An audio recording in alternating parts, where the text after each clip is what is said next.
शंकर भगवान के। सभी भक्तजन भोले बाबा के आगे अपना शीश झुकाएंगे, विप्रगण आपको आशीर्वाद देंगे।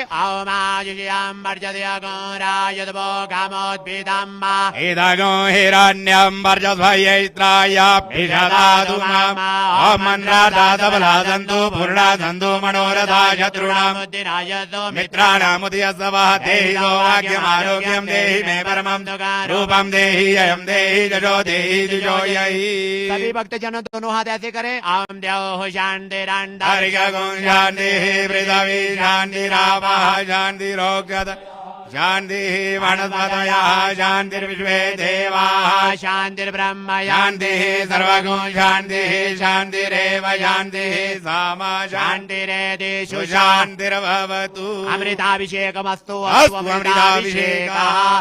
बोलिए शंकर भगवान के।